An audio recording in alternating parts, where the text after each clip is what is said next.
Mirë, shikues nderuar, jemi rikthyer tashmë në pjesën e dytë ku do të ndalemi tek politika në vendin tonë. Kam të ftuar ditën e sotme për të diskutuar mbi këto zhvillime profesorin Alfred Halilaj. Profesor, ju përshëndes. Faleminderit për ftesën, përshëndetje edhe nga unë. Profesor, e nisim me reagimin e fundit të kryeministrit Shqipërisë Edi Rama, i cili ka deklaruar publikisht se kuvendi nuk do të shqyrtojë kërkesën e SPAK deri në vendimin e gjykatës kushtetuese, duke vendosur kështu pra një kusht të qartë, një organ i kushtetuese i përket edhe dosjes së zëvendës kryeministres Belinda Balluku. Pyetja lind nëse jemi tashmë përballë një vendimarrje institucionale të bazuar në kushtetut, apo nga ana tjetër kemi një urdhër politik që bllokon këtu dhe veprimin e drejtësisë. Duket qartë që zoti Rama, kryeministri i Shqipërisë, është në një moment të vështirë, ndoshta më të vështirë në gjithë historinë e këtyre mandatit të tretë drejt gjysmës mandatit 4. Sepse i është dashur disa herë gjatë kësaj periudhe të ndryshojë qëndrim lidhur me drejtësinë. Dhe kur për të njëjtat çështje njeriu mban qëndrime të ndryshme, tregon që është një vështirësi e madhe në parim. Dhe po t'i rikthehemi literalisht asaj çfarë ligji dhe instrumentat ligjor paracaktojnë, mendoj që zoti Rama po prap është në kundra petal, nuk mundet që parlamenti të mbajë qëndrim tjetër përpos atij qëndrimi i cili tashmë është kthyer në traditën e parlamentarizmit të këtyre viteve të fundit në raport me drejtësinë. Në çdo variant tjetër, çdo deputeti apo ministri që ka statusin e deputetit, është e papranueshme që të refuzohet kërkesa e organeve të drejtësisë dhe në specifike kërkesa e SPAK-ut si një organ i cili tashmë po e konsolidon veten me gjithë vështirësitë që ka pasur dhe me gjithë kontrollin në bindjen time të madh që zoti Rama ka pasur në këtë institucion,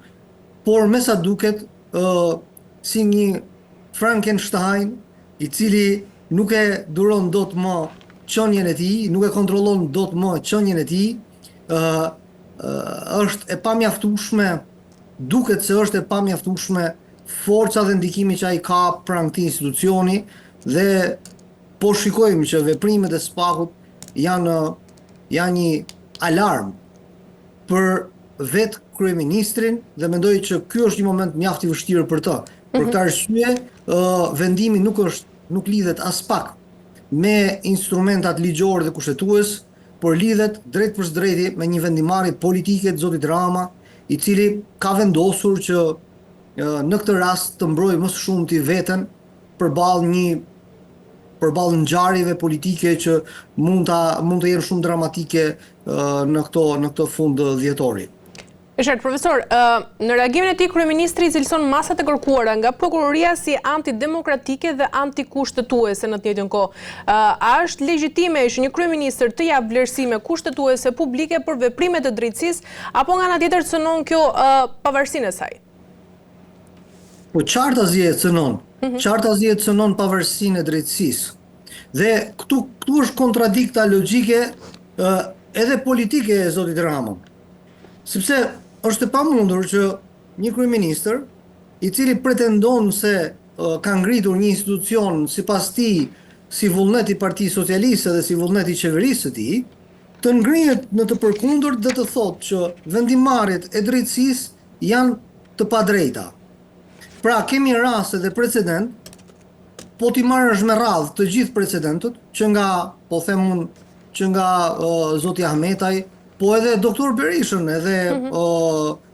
Sajmir Tahirin, ministrin e Brendshëm, të gjithë precedentët janë të tillë që deputetët menjëherë automatikisht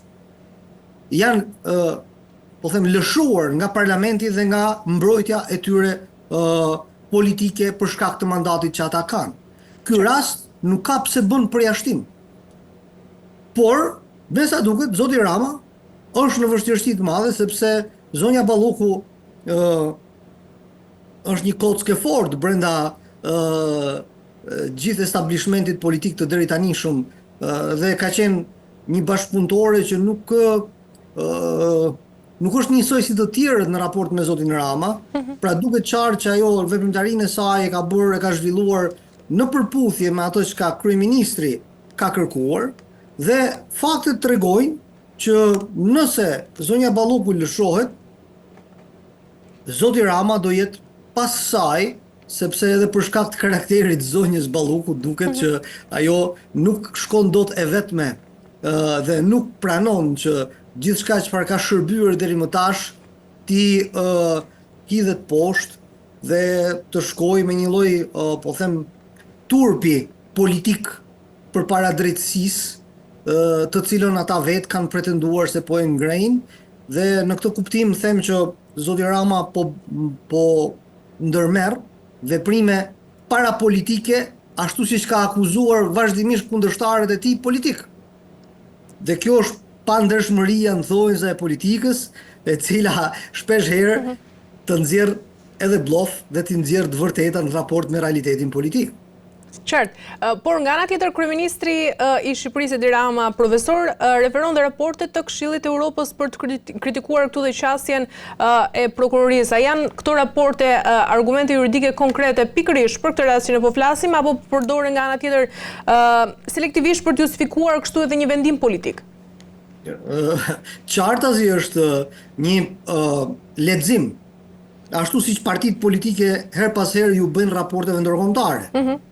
Në të gjitha rastet, në të gjitha variantet, raportet janë të tilla që përpiqen të jenë gjithëpërfshirëse, përfaqësuese në argumentat që ata japin, dhe në këtë kuptim edhe çdo raport ndërkombëtar mund të lexohet edhe me syzet e pozitës, edhe me syzet e opozitës, sepse ata në argumentat që japin përpiqen të jenë vazhdimisht gjithëpërfshirës dhe sa më pranë realitetit politik, shoqëror dhe juridik të shtetit shqiptar.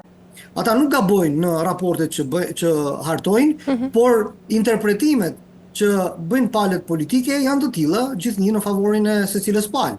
Por në këtë rast mendoj që zoti Rama po bën një interpretim shumë të njanshëm dhe të sforcuar të këtyre raporteve, sepse ai vazhdimisht ka mbështetur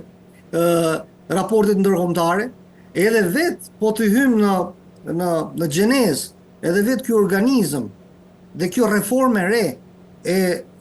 SPAK-u dhe drejtësisë së re që po themi ne në këto vite është ndërmarr, është një rast sui generis. Pra nuk janë raste